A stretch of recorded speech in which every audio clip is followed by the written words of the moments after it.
Hello and welcome to today's episode. I hope you're all doing amazingly well from whichever part of the world you are watching. I can quite happily say the marathon of the year has been done, ticked off, and I was incredibly happy. Of course, I suffered, but I did not suffer half as much as I did in previous years when I hadn't trained so well and I was full of injury. So lovely milestone to have ticked off this year. Now, today, what I'd like to talk about is the problem with knowing it all. And now that I've been talking about marathons to you for the last few weeks, I'm going to tell you a story about what happened to actually bring home the subject of when you think you know it all and how dangerous that can be. Now, my partner and I, so David and I, we have been running the Madrid Marathon for several years in a row. So, no, David's done around 11 or 12 of them, and I've done around 7, 8, and probably non official 2 extra. So, we know the Madrid Marathon quite well. And I remember a couple of years ago, so it was in 2022, we normally in previous marathons used to drive into town, then we would walk to the start line. And as the years have gone and have passed, the start line has kind of changed each time, though it has been consistent for the last couple of years. So now the start line, instead of starting in Colon, one of the places in the center, it actually starts probably around 2 kilometers down the road. And this year in 2022, and we thought, wow, it actually makes more sense to take public transport. Now, also, just to give a bit of background information, I came to Spain around 22 years ago and living in Madrid, I would say they're 15 years. And David has been here, what, 4.5 decades? It's his city. And he constantly reminds me how well he knows his city. So, knowing it all, how well he knows his city. In 2022, we decided, okay, we're going to take the public transport in, we're going to take the train in. And this year, what we decided was that it makes sense to actually lie in. We don't need to stress to take the car in. So we have more time. So we could lie in. So instead of getting up at 5 a.m., we got up at 6 a.m. And we decided, what rather, David decided that we should take the 8 a.m. train in. Now, kickoff, when it comes to the first wave of the marathon, they normally leave at around 5 to 9, 9 o'clock. And, I tend to be at the back of the pack. And so David thought, okay, by the time you get out and all, we can actually catch the tail end of the race. So that was that perfect idea of someone who, people who technically speaking know the Madrid Marathon, know Madrid really well. So here's what happens. So I'll just tell you what happens on that day. We reach the train station around 5 minutes before the train is going to leave. We get to the train station, tickets machines. Now, do you think, people who do not move around in public transport, we were thinking, okay, how do we actually get the train tickets? It's really sad. It's really sad. So we finally found out how to get the tickets. And what happened is we missed our 8 a.m. train. And that day, they were doing some works on the actual, on the line. That meant that the next train came in at 8:20. And then at 8:20, at somewhere down the stations, somewhere down the line, all those stations, I remember we had to stop for around good 10 to 15 minutes. And I remember seeing David's face thinking he was, getting really, really nervous, thinking, oh my God, we're actually going to miss that race. And I was like, calm down. We will get there. Don't worry. I mean, I clearly saw something was not working here. And long story short, we actually got to that train station. So the train stopped at 9:15 a.m. So the first wave of people had already gone at around 9 a.m. And the back of the pack supposedly were meant to go at around 9:25, 9:30. Now here's the catch. The start line had been moved a couple of kilometers. So it was roughly, I think, this time it was 3 kilometers from the station to go past the start line.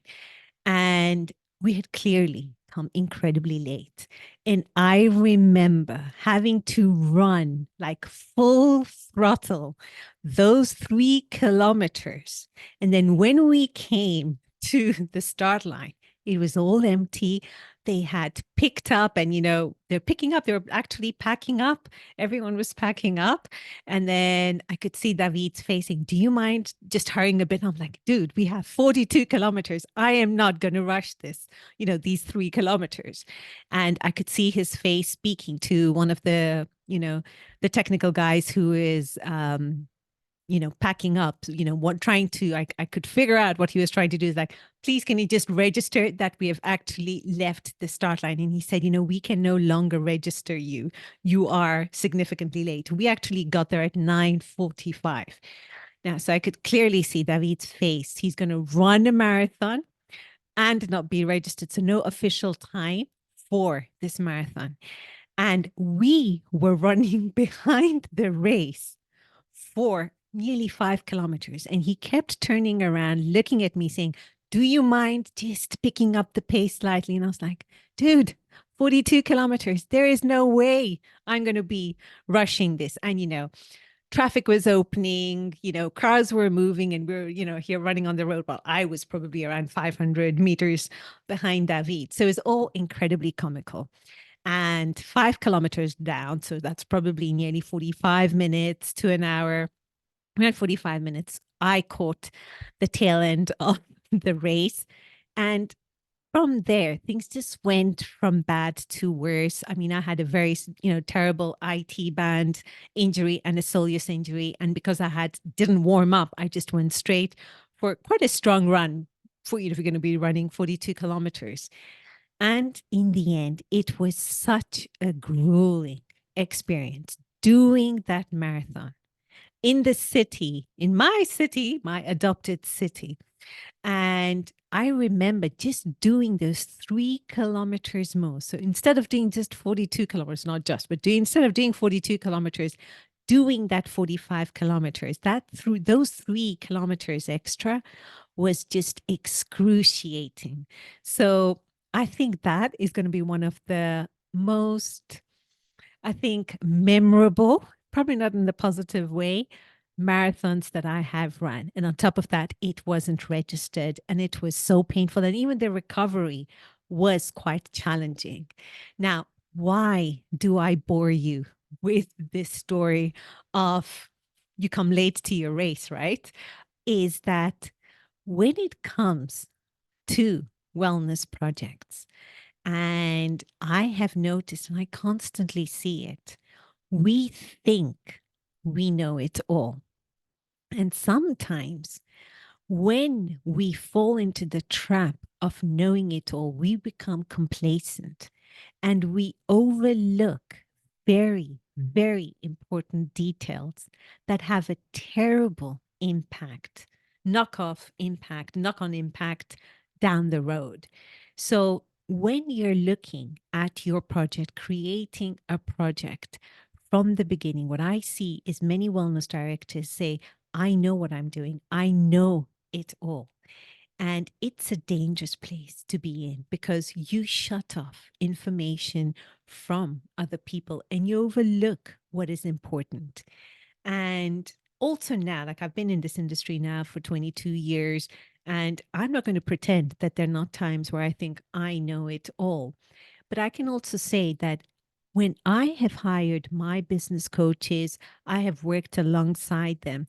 And now this is 22 years, stacked experience, also many courses and many mentors and many coaches. It becomes incredibly challenging for me to put on the hat of someone who is ready to receive information. Because sometimes it is that 1% of knowledge we gain that makes the entire difference. So if we bring it back to the marathon story, if we had planned to leave earlier at 7:30, for example, the reality we would have lived have probably been incredibly different. And also the knock-on effect of the entire experience.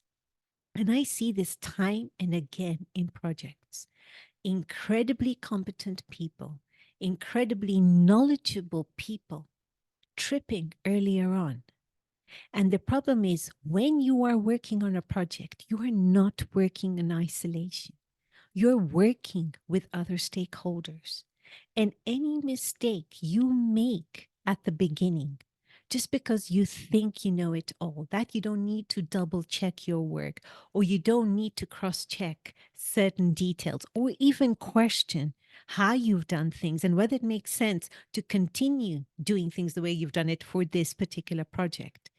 The moment you get one thing wrong, sometimes that one thing wrong can have such an important impact at every stage thereafter. Now, in my course, the Wellness Asset Academy, and in my Essence Framework, when I take students through that Essence Framework, I have the stage of consistency that sets up operations for success. So, setting up those checklists is incredibly important, both further down the line and also at the beginning. And in the first stage of my Essence Framework, I talk about the importance of getting every single stakeholder on the same page. Now, when we have multiple stakeholders, multiple consultants of very different disciplines, all experts and all supposedly knowing it all, it's very difficult to find common ground at times. And particularly when we know it all, is when we should have all the detailed checklists in place so that we're not assuming anything. Because I have seen that even the best of experts in a project do work that is like, wow, I know you guys can do far better than that. What went wrong? And what went wrong is, I know it all. This is easy. I've done this several times before. And when we do that, as I said, we overlook important details. And I've actually seen people who have very little experience in pre openings or in certain areas, in certain specialist areas, go ahead and do incredibly remarkable work. Why? Because they've not taken for granted their knowledge. They have questioned things, they have been open, they have been curious, they have been creative in trying to find new ways of doing things. And here is why I thought, today it is important. Like, and I know I gave quite a ridiculous example of my scenario with the marathon. I mean, I see this time in and time out in projects. And the problem is when we are investing millions of dollars in creating wellness facilities or whatever project or product you want to create at the end, when so much money is going into it, what we can't do is employ that cookie cutter approach. What we can't do is assume that what works in other projects or what you have done in the past will most definitely work in this current project. It is so important to evaluate. It's so important to write those checklists. It's so important to get all stakeholders on the same page. And it's so important to question every single thing that is done. I mean, not to gratuitously challenge that status quo, but to make sure that is the plan of action relevant? Is the plan of action, would it work for this particular project? And what are the potential obstacles or spanners in the work that we can see going forward? And in my Essence Framework, I take my hotelier clients and my wellness directors through each of the stages. And we follow each of these stages in a systematic way so that we're not overlooking anything. And it is easy to overlook something. And it's also very easy to run down a rabbit hole, follow something else or iterate or change something, not because it's ill intentioned, but because it doesn't make sense in this particular case. So I will be opening the enrollment for my May round of the Wellness Asset Academy. I will drop a note in the comment section for the workshops that I'll be running in the coming weeks on how you can create that profitable wellness asset, and how even if you think you know it all, and even if you have designed very solid concepts that have had success, it always makes sense to go back to basics and actually work through a very proven framework, to have those guardrails in place and to not take into granted anything. Because when we take things for granted, we end up with the problem of being wellness that only represents 1 to 3% of total hotel revenue, instead of the potential of going up to 40 or 50 or 60% of total hotel revenue one day. And it all happens by following a proven framework, by making sure we're not taking things for granted and we're not leaving any stone unturned. So, on that entertaining note, I wish you all a beautiful day ahead. Take care now.